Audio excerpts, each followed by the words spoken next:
Station पहुंचाने आपको जा रहे हैं, हम खुद भी स्टेशन पहुंचे, आपको पहुंचाने में हम भी पहुंच जाएं, बस इतनी ही कामना है। तीसरा सूत्र नमन। नमन बहुत लोगों को हम लोग प्रणाम करते हैं, पांव छू के, हाथ जोड़ के, साष्टांग, लेकिन मन नहीं करता, मन नहीं करता प्रणाम हर व्यक्ति को।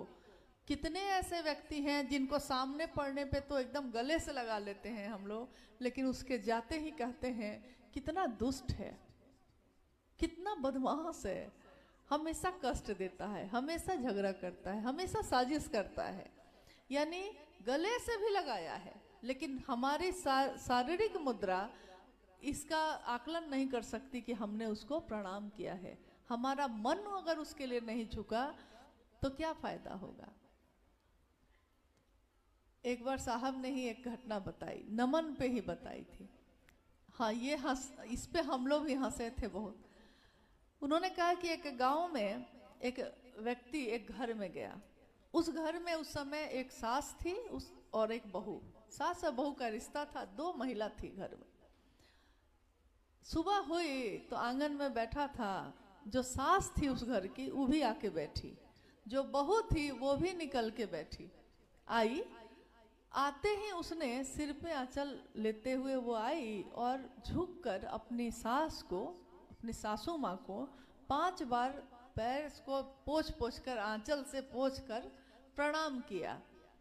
तो वो व्यक्ति जो आया हुआ था घर में, उसने कहा कि लगता है, सास तब तक उठ के चली गई किसी काम से, उसने बहू से कहा कि लगता है कि तुम्हारी सास जो है बहुत अच्छी है, कितना प्रेम से तुम प्रणाम कर रही थी, अभी पैर को पोंछ के प्रणाम कर रही थी। बड़ा मतलब सौभाग्य से ऐसा रिश्ता मिलता है, ऐसी सास मिलती है। तो उसने कहा, उस बहू ने कहा उस समय, क्या भैया बहुत दुष्ट है, दिन रात परेशान करती है, रोज सोचते हैं कि बुढ़िया कब मरेगी कब मरेगी कब मरेगी, लेकिन मरती भी नहीं है। अब गांव का मामला है, गांव में परंपरा है, सुबह सुबह पाँव छूना है, रात में तेल लगाना है, लेकिन मन मेरा क्या कह रहा है।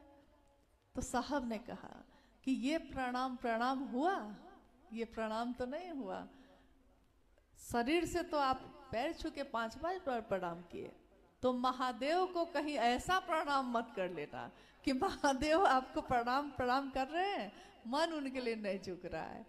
महादेव को मन ही प्रणाम करेगा। इन तीनों सूत्रों का सारा निचोड़ मन पे है।